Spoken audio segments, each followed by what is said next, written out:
Let me ask you something personal. Have you ever had a season where showing up felt less about being put together and more about just being in the moment and present? Not the version of presence that gets talked about in the leadership books, right?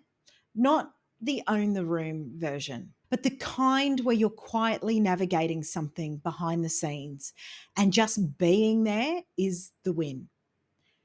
This week, I really want to talk about a version of presence we don't celebrate enough. The kind that holds really steady when everything else feels uncertain. The kind that is quiet in the background. The kind that doesn't need a spotlight to matter.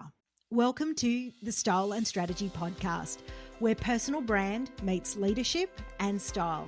I'm Sonya, a personal brand and style coach who's been exactly where you are, juggling career and business success, personal growth, and finding a style that truly fits. After decades in corporate leadership, I've learned that showing up isn't just about what you do. It's about how you align who you are and how the world sees you. This season, I'm bringing you practical strategies, bold insights, and honest conversations to help you amplify your presence, unlock your next level, and lead with clarity and confidence. Let's dive in.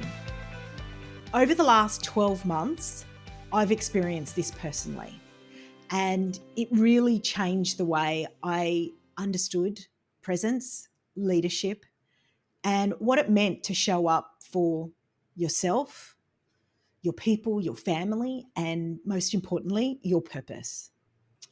A year ago, after a bout of being sick, my husband, we had taken my husband to the emergency ward, and on that day, he was diagnosed with AML.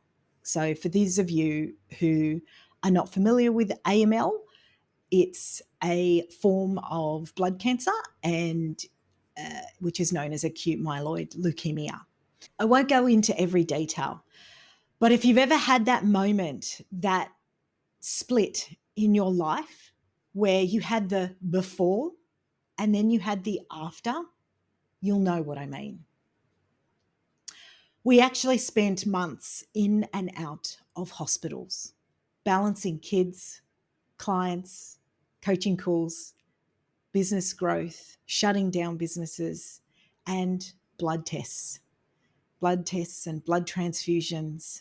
There were days where I was working from the side of his hospital bed and days where I was doing client prep while texting with doctors. It wasn't perfect. It wasn't about me showing up as completely polished or put together for my clients. It was me being real. And through that season, I realized something that I now make sure that I teach every single client. It's not just how you walk into a room, it's actually how you hold that room when everything inside you is still shifting. In leadership, presence is such a broad description, and sometimes it's never even defined. You might hear things like, oh, you need some more executive presence. Like, what does that even mean? Having the look or the communication or the, let's call it gravitas, right? Projecting confidence. But when I reflect on those words that have been said to some of my clients, that version of presence is not one that I subscribe to because it only scratches the surface. Here's what presence felt like to me in the last year as I went through this next evolution.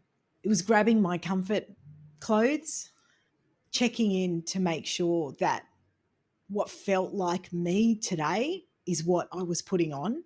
It was, I guess you'd describe it, the quiet strength on days where I really wanted to fall apart, but didn't.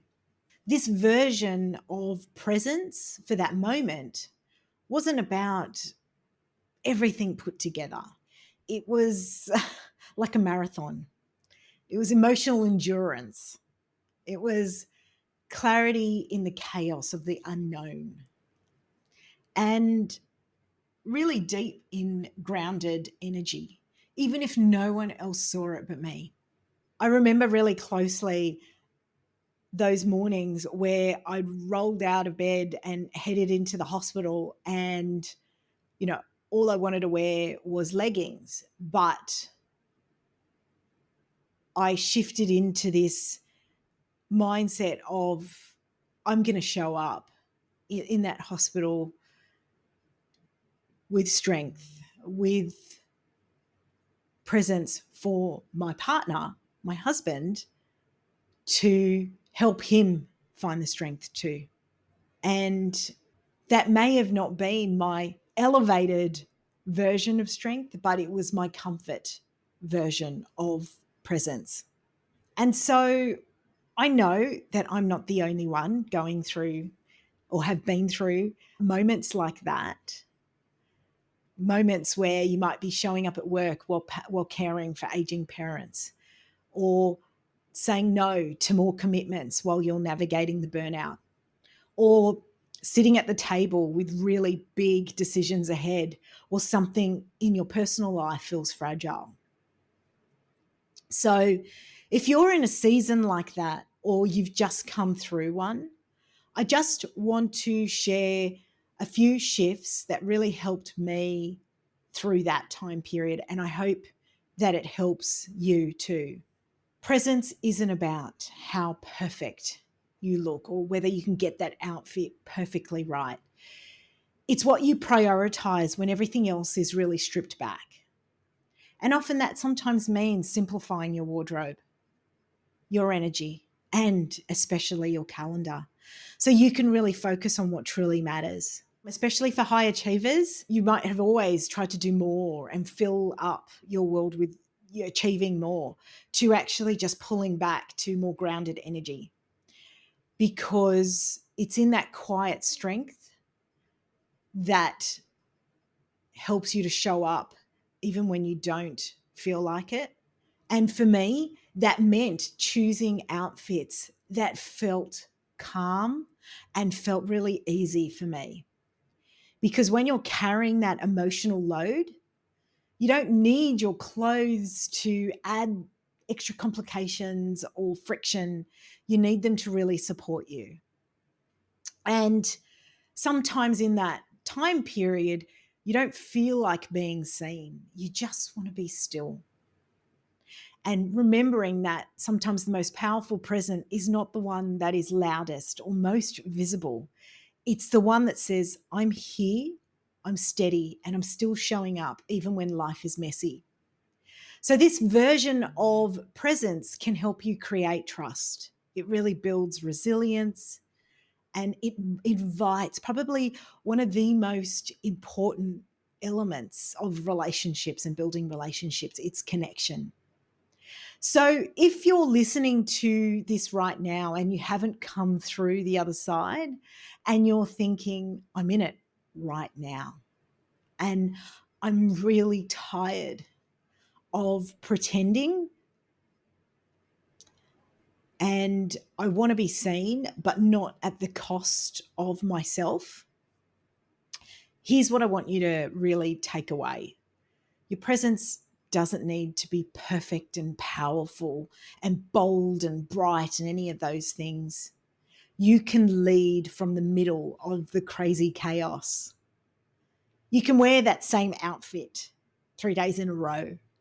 You can pull your hair into a bun and still carry that room, because presence really starts with this intention.